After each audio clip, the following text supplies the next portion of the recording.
अगर हम आपसे कहें कि भारत पर कोरोना का खतरा कम है तो वाकई राहत की खबर होगी। दुनिया भर में कोरोना महामारी अपना कहर बरपा रही है, लेकिन आंकड़े बताते हैं कि कुछ लोगों को औरों के मुकाबले वायरस का खतरा कम है। कौन है वो लोग, देखिए इस रिपोर्ट में।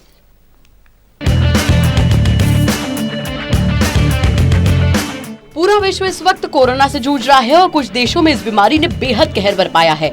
उनमें अमेरिका सबसे ऊपर है, जहां अब तक 81,000 से ज्यादा लोगों की जान जा चुकी है। वहीं लाखों इस बीमारी की चपेट में हैं। इसके साथ ही इस बीमारी पर हर दिन नए शोध हो रहे हैं और लगातार नई जानकारी सामने आ रही है। और अब जो नए शोध हुए हैं वो इस बात पर हुए हैं कि क्या कुछ लोगों को औरों के मुकाबले वायरस का खतरा कम है। कई रिसर्च में बात सामने आई है कि महिलाएं पुरुष के मुकाबले कोरोना से ज्यादा सुरक्षित है।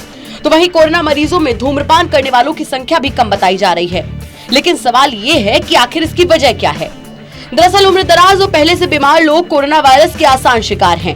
हालांकि अब हालिया शोध ये बताते हैं कि कोरोना के जोखिम को तय करने के लिए सिर्फ यही फैक्टर जिम्मेदार नहीं है। जेंडर, जेनेटिक्स और व्यवहार भी तय करते हैं कि किसी शख्स को कोविड-19 की चपेट में आने का कितना जोखिम है। दरअसल दुनिया भर के शोधकर्ता इस बीमारी का पुख्ता इलाज ढूंढने में लगे हैं, लिहाजा अब उनका ध्यान मरीजों की इन खासियतों की तरफ गया है।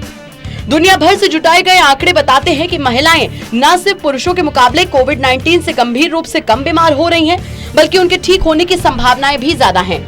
कुछ एक्सपर्ट्स का मानना है कि इसकी एक बड़ी वजह ये हो सकती है कि महिलाएं बड़ी मात्रा में एस्ट्रोजन और प्रोजेस्टेरोन हार्मोन्स प्रोड्यूस करती हैं। एस्ट्रोजन उस ACE2 प्रोटीन को प्रभावित करता है जिसका कोरोना वायरस कोशिकाओं पर हमले में इस्तेमाल करता है। दूसरी तरफ प्रोजेस्टेरोन में एंटी इन्फ्लेमेटरी गुण होते हैं जो कि इम्यून सिस्टम के ओवर रिएक्शन को रोकते हैं। उदाहरण के तौर पर गर्भवती महिलाओं के मामले ले सकते हैं। प्रेग्नेंट महिलाओं में इम्यून सिस्टम वैसे तो कमजोर होता है, लेकिन ऐसा देखा जा रहा है कि अगर ये कोरोना पॉजिटिव पाई जाती हैं तो उनमें संक्रमण की तेजी कुछ कम रह रही है। वहीं फ्रांस के एक शोधकर्ता के मुताबिक तंबाकू में मौजूद निकोटीन कोरोना के हमले को नाकाम कर सकता है। इसके पीछे संभावना ये जताई जा रही है कि हो सकता है कि निकोटीन इम्यून सिस्टम के ओवर रिएक्शन को भी कम कर सकता है, जो कि कोविड-19 के गंभीर मरीजों में बहुत ज्यादा देखा जा रहा है। इसका शुरुआती आकलन करीब 500 कोरोना मरीजों पर की गई स्टडी पर आधारित है। इनमें से सिर्फ 5% ही स्मोकर यानी कि धूम्रपान करने वाले थे।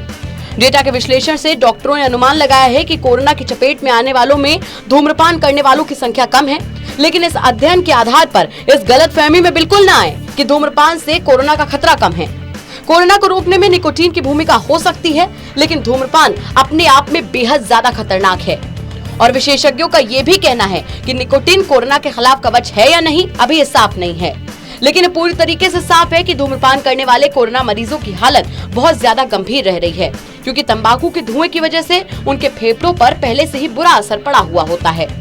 दरअसल ये बीमारी नई है, तो अभी बस शोध ही चल रहे हैं, इसीलिए किसी भी नतीजे पर पहुंचना जल्दबाजी होगी। Special desk, total news.